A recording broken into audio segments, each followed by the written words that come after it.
कागज पर लिखने से रिश्ता जुड़ गया, कागज पर लिख दिया तो टूट गया।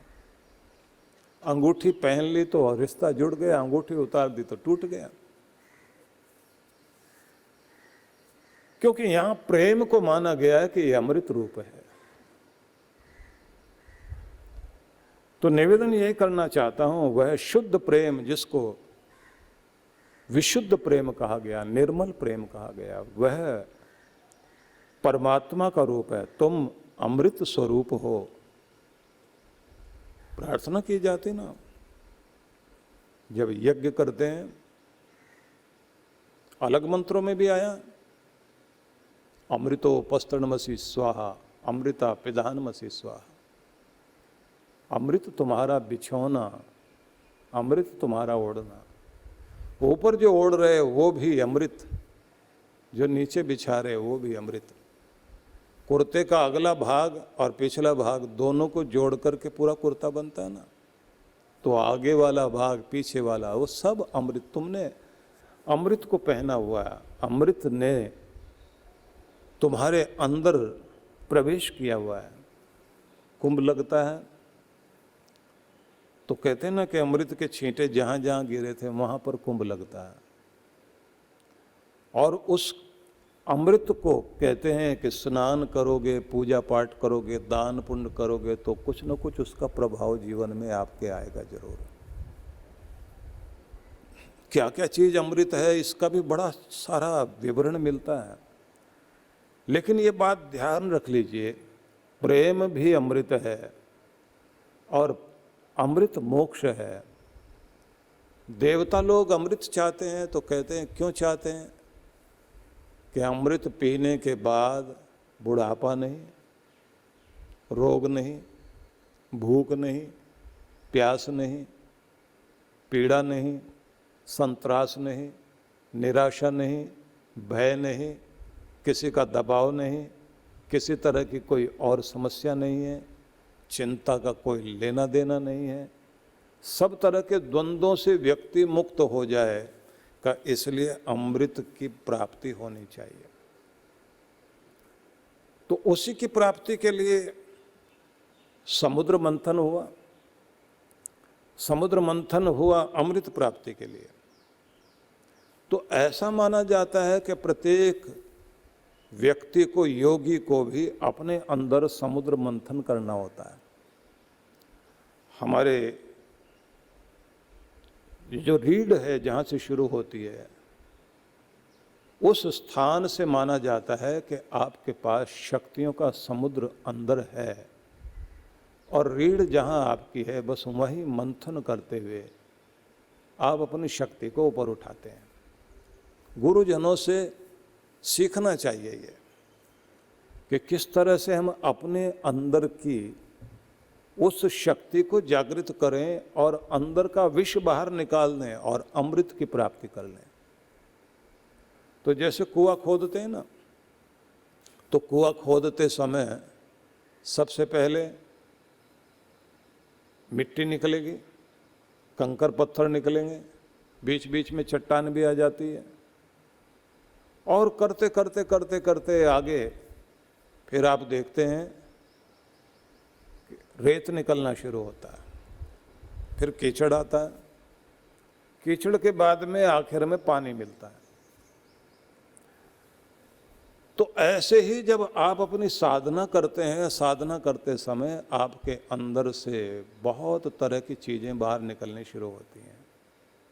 आंखें बंद करके वैसे बैठ के देख लेना कभी आप, आंखें बंद करते ही न जाने क्या क्या बाहर आने लग जाता है, किस किस के चेहरे दिखाई देने लग जाते हैं, किस किस की यादें आने लग जाती हैं। वो कूड़ा कबाड़ सब आपका बाहर आने लग जाता है। और जैसे ही आप सबको खोदते जाएं, ध्यान लगाते जाएं, आखिर में कीचड़ निकलना शुरू हो जाएगा। वो कीचड़ कौन सा होता है? विषय वासनाओं का कीचड़ बाहर आने लग जाएगा। आदमी कहेगा ऐसी चीज़ें कभी जिंदगी में सोची नहीं, कभी विचारा भी नहीं, ये क्या निकल रहा अंदर से, ये ध्यान कहाँ जा रहा है? वो सब कीचड़ निकलेगा, उसके बाद ही वो पानी आएगा। और ध्यान रख लीजिए कि दो तरह की शक्तियाँ, राक्षस भी और देवता दोनों मिलकर मंथन करते हैं। शुभ अशुभ दोनों तरह की शक्तियों से मंथन करना होता है। आपकी भावना अच्छी है या बुरी है, भावना बदलती रहेगी, लेकिन रोज बिना आज मूड अच्छा, आज नहीं मूड अच्छा, तो भी कहते हैं लगातार लगातार लगातार अपनी साधना करते रहो, बिलोते रहो, मंथन करते रहो। मंथन करते करते आपके अंदर से फिर कहते हैं विष निकलेगा और वो जलाने लग जाता है आपको। बदले की भावना, काम विकार, किसी से कोई मोह, कुछ भी तरह का जहर अंदर से बाहर निकलेगा। कभी कभी तो ऐसा गुस्सा भी आता है व्यक्ति को, जिन लोगों ने आपको सताया, रुलाया, आपने तो उनका कुछ भी नहीं बिगाड़ा, कभी उनका बुरा नहीं चाहा, सिर्फ गलतफहमी हुई, और वो गलतफहमी के कारण इतना बुरा करते गए करते गए करते गए, आपका सब कुछ छीनने के लिए, आपका मान मर्दन करने के लिए, आपका धन छीनने के लिए, आपको नीचे गिराने के लिए, आपको मिटाने के लिए, आपके सुख के, सौभाग्य के क्षणों में आपको भारी अपमानित करने के लिए सब तरह की चेष्टा की। और आप अंदर ध्यान करने बैठे, वो सारे चेहरे याद आने लग जाएंगे और आप उस समय चीखेंगे, क्यों किया, क्यों किया, क्यों किया, क्यों किया, मैंने क्या बिगाड़ा, मैंने तो भला ही किया था तुम्हारा, सिर्फ तुम्हारी गलतफहमी, उसके कारण इतना इतना बुरा करते चले गए। चीखना चाहता है आदमी, वो जहर निकलता है अंदर से, और वो जहर निकलते निकलते निकलते निकलते अगर वहां से आपने लगातार अपनी साधना को आगे बढ़ाते रहे तो ध्यान रख लीजिए फिर वो अमृत निकलता है। तो इसलिए थोड़ा गीलापन बढ़ने लग जाता है, आंख में आंसू आने लग जाते हैं, पश्चाताप होने लग जाता है। इसलिए साधना का एक क्रम आखिर में आ जाता है जिसमें कहते हैं कि अपना बोझ हल्का करो, माफ करो उनको जिन्होंने जाने में अनजाने में तुम्हें सताया, और माफी मांग लो जिन्हें तुम्हारे द्वारा, तुम्हारे वचन से, तुम्हारे कर्म से, तुम्हारे किसी व्यवहार से किसी को भी किसी तरह का कष्ट पहुंचा है। और माफी मांगो अपने भगवान से, माफ कर मेरे भगवान, मैं नहीं जानता मेरे द्वारा किस किस को कहाँ कहाँ कौन सा कष्ट पहुंचा होगा। मैं बिल्कुल निर्भर होना चाहता हूँ, शांत होना चाहता हूँ, शुद्ध होना चाहता हूँ। और जैसे आप शुद्ध हो जाएं तो उस समय आपके अंदर से अमृत की शुरुआत होती है। लेकिन मैं ये बात ध्यान रख लीजिए कि ये अमृत प्राप्ति के साथ साथ में और रत्न भी निकलते हैं। अमृत तो आएगा लेकिन साथ में 14 रत्न और निकलते हैं। वो 14 रत्न जो है वो सिद्धियां हैं, ऐसी सिद्धियां हैं कि जिन्हें पाकर कुछ लोग तो उन्हें पाकर खुश हो जाते हैं। इसलिए जो आप देखते हैं ना कि समुद्र मंथन की कहानी कही जाती है, ऐरावत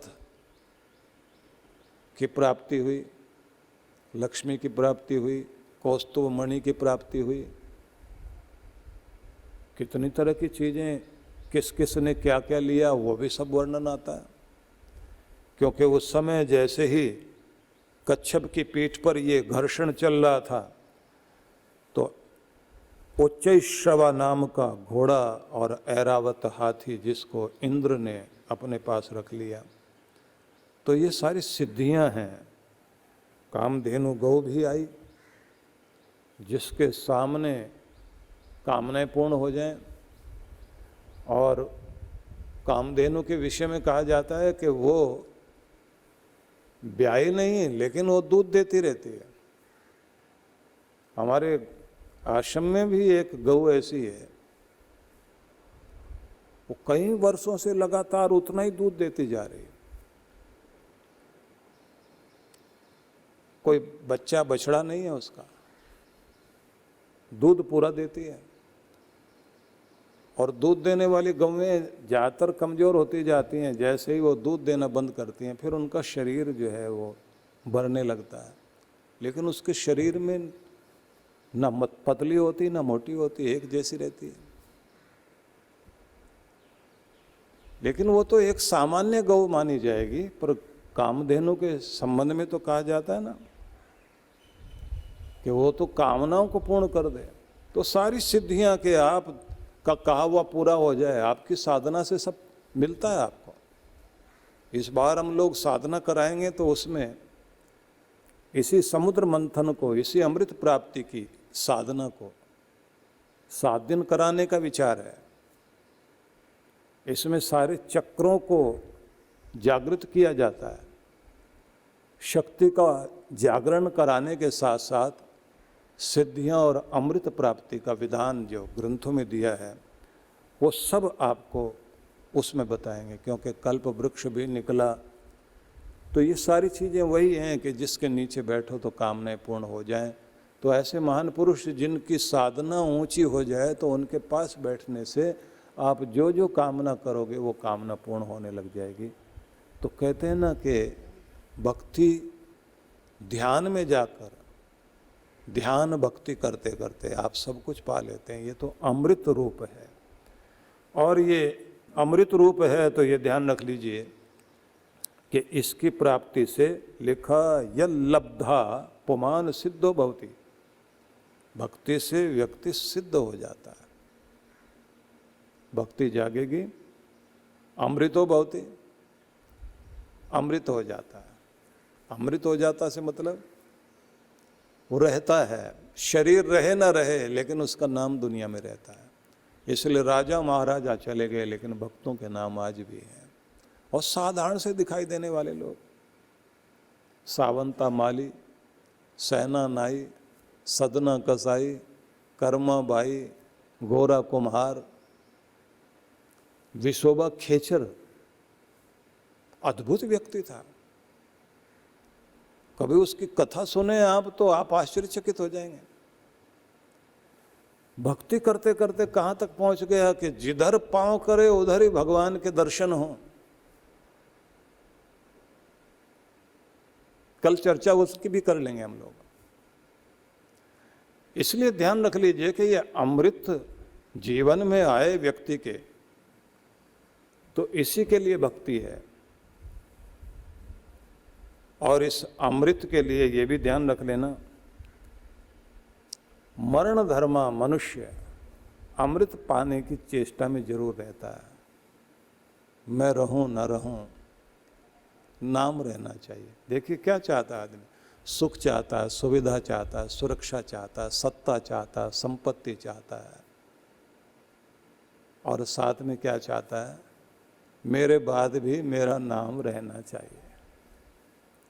और उस नाम के लिए क्या कहते हैं, मेरा नाम करेगा रोशन जग में मेरा राज दुलारा। अब करेगा नहीं करेगा,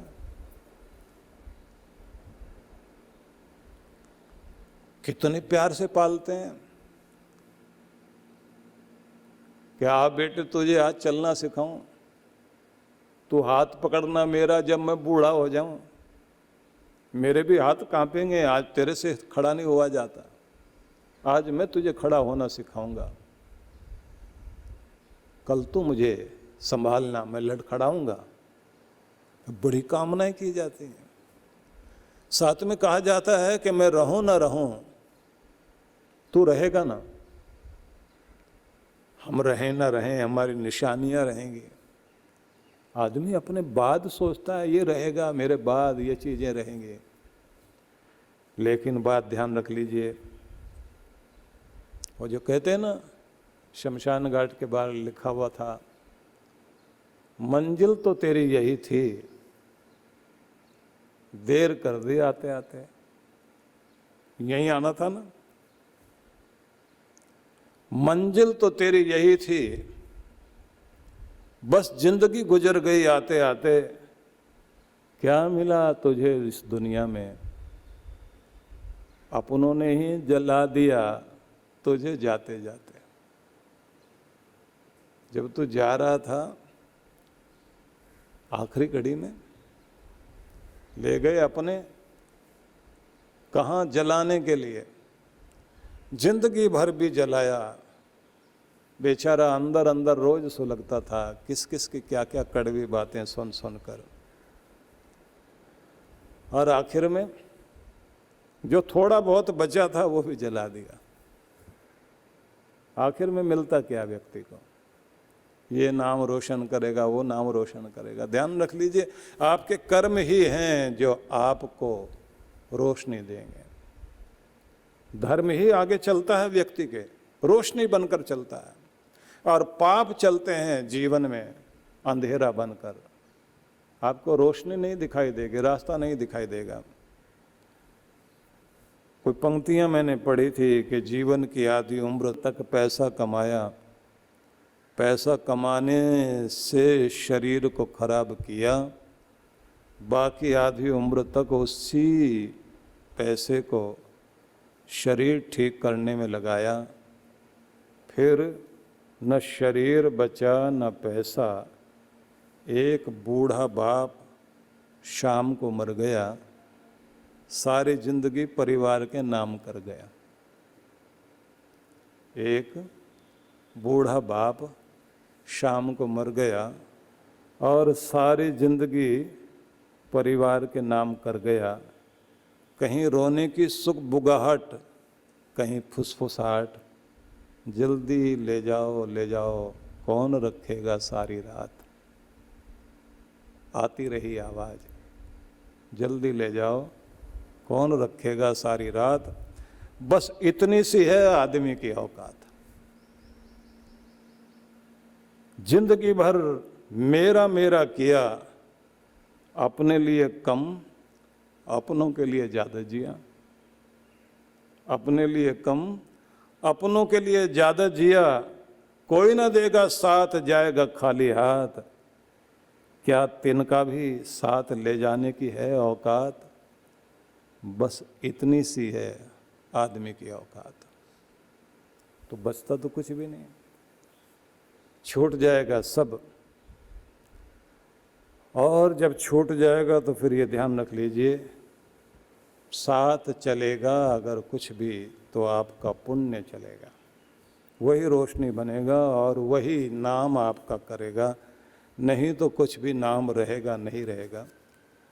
और कमाल की बात यह है कि व्यक्ति पूरी जिंदगी जीते जीते भी उसको तृप्ति नहीं होती, तसल्ली नहीं होती। लेकिन ये कहते हैं, नारद जी कहते हैं, एक भक्ति है जिसे पाने के बाद तेरा नाम भी रहेगा और तुझे तृप्ति भी मिलेगी। किसी और चीज से मिले ना मिले, अमृतो भवति तृप्तो भवति, इससे तुम्हें अमृत की प्राप्ति भी होगी और तृप्त भी हो जाओगे।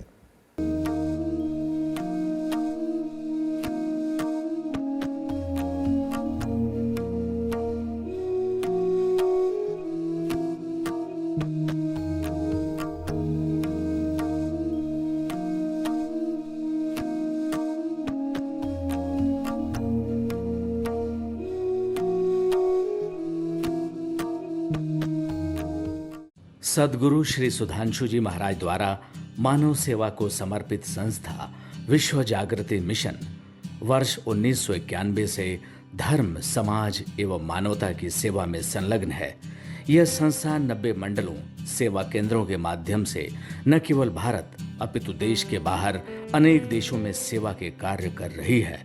संस्था की स्थापना से लेकर अब तक विगत 30 वर्षों में जहां लोगों को सन्मार्ग पर प्रेरित करने के उद्देश्य से गुरुवर ने 7000 से अधिक प्रवचन दिए हैं, वहीं देश के राज्य की राजधानियों व प्रमुख नगरों में लगभग 40 आश्रम, 25 मंदिर, सत्संग भवन व ध्यान साधना केंद्रों का निर्माण हुआ है।